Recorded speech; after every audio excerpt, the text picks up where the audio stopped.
What we hope to present tonight is a quick or brief overview of the ELL, the English Language Learner Program in our school district. The first question is, which students are eligible to receive English language learning services? And there are really two components to that. The first is that when students come to our district, parents fill out what's called a home language survey. And that survey tells us if one of two conditions is present, either a student, another language is spoken in the home, or the student speaks a language other than English.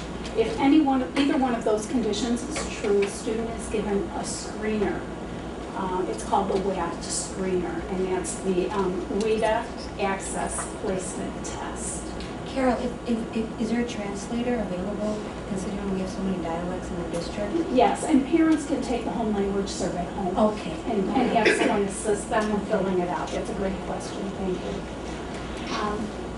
The screener is scored on a 6-point rubric. If a student scores below a 4, they are considered eligible for English language learning services. And also we consider any teacher input as to whether the student would benefit from those services. And if you're going to have an entrance criteria, you certainly should have an exit criteria. So the ELL teacher administers the access test, and a student should score 4 or higher, and oftentimes we look at 5 being a good point for them to exit on the access exam, and they do that and need to reach that in each of the areas, including listening, speaking, reading, and writing.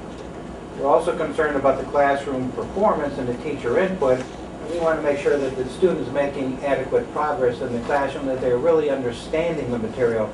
I think at times the bilingual students are able to speak effectively, but are they really understanding the nuances of the language and the material that's being presented? So we carefully look at classroom performance. All decisions in education now are being driven by data points and the Ames Web and all the different tests we talk about. And that's certainly true for our bilingual students too, and ISAT scores are always considered when we're looking at the student's success. And certainly administrative approval, and if they've reached all the other points, certainly the administrator is going to approve that they be removed from the program, exited from the program. Here's a breakdown of our English language learning students by grade level, and you can see that the majority of our students in the district are receiving services at Hines. So we have 42 students currently receiving services in the district, 31 at Hines and 11 at Gulf. Question. How many of these kids are the first year at the Gulf or Hines, or they have been in the school for a number of years? They're still in this program? It varies. Students are eligible to be in the program for 5 years, according to state guidelines. And we have some students that And we have some students who have been in for 5 years. Kindergarten and preschool services do not count toward those 5 years. So if a student started with us in kindergarten, they could receive services through 5th grade. Okay, so you can see that students have entered the program at different levels, depending on when they've come into our district or when they've become eligible. The majority of our students do enter in kindergarten because they're screened based on that home language survey. That's a great question. What if after 5 years they're still not proficient? They're able to continue, it's just not under the umbrella necessarily of the program. But that's where their teacher input comes into play. And some students really are not ready to transition out. And there are some points I remember going through this where there are some students that may take up to 8 years to truly obtain and become confident in the language. Some students will make it much quicker, but it could take for total absorption of the language, so to speak, about 8 years before the total comes. I think most students make it out, are successful before that. The next slide is going to show you. Can I ask a question? Go ahead. If, let's say, you have someone join in 7th or 8th grade, is there a continuation program with the high school? Good question. The other point we could make about that is when students leave our district, if they go into another public school district, the state now has a database tracking all of the students who are currently receiving services, so those records are just picked up and services are continued at the next school. I think that's a good point across the board because we're doing so much data collection now. It always used to be a real gap between the elementary, junior high districts and the high schools, that's no longer the case. We're becoming much better at sharing data and information with the high schools. It's really a very encouraging thing. In fact, I just had the meeting at the Niles North feeder schools, and they're asking us for our RTI numbers, our tier services, so they can start services for the students right away. Those are just recent kinds of movements that we've been making. Up on the screen, you see the number of different languages we have and how many students are in each of those languages. That's why we are an ELL school, not a bilingual school. If you had a subgroup in a particular language of 20 students or more, you could have a bilingual program. We service them through an ELL model because we have so few students in each of the languages.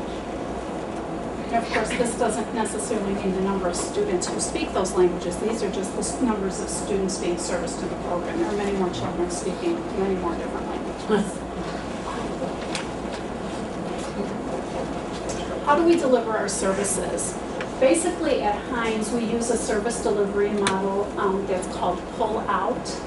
And all of the ELL classes meet daily for 30 minutes, so children receive 5 periods a week, each for 30 minutes. And then we also supplement with a push-in, which means the ELL teacher is going into the classroom 3 times a week to assist students in the content areas. And how does the teacher deliver the services? How is she teaching? She's basically working on the children's needs. So depending on who she has in her class, she's customizing according to what the children need. This is one of the reasons why we feel our program is so successful, is that we don't have anything pre-planned. We work with what the children need. And what she's doing currently is pre-teaching, introducing vocabulary, helping the students understand what they're going to hear later on from their regular education teacher. And she's offering support for the gen ed teachers. Question. She's obviously teaching more than one language at a time than in a classroom. She's teaching Well, English. from Yeah. one language. From one language. Yes, yes. She might have 5 children in a group, each representing a different language. A lot of visuals. Lots of visuals. Lots of visuals. And there's lots of similarities between the instructional models at Hines and at Galt School. We have 4 periods within the day where EL is taught. And we have, first one is the 5th grade and 1 tier A student. And that means a new student to the program, and they're calling it sheltered instruction. That means working in the content areas of that. There's another period with the emphasis on writing skills. That's in 5th and 6th grade. Emphasis on writing in 6th grade with another tier A students, or tier A students who are new to the program. And then our 8th grade students are working in the content area. The reality is they're all working on content areas, and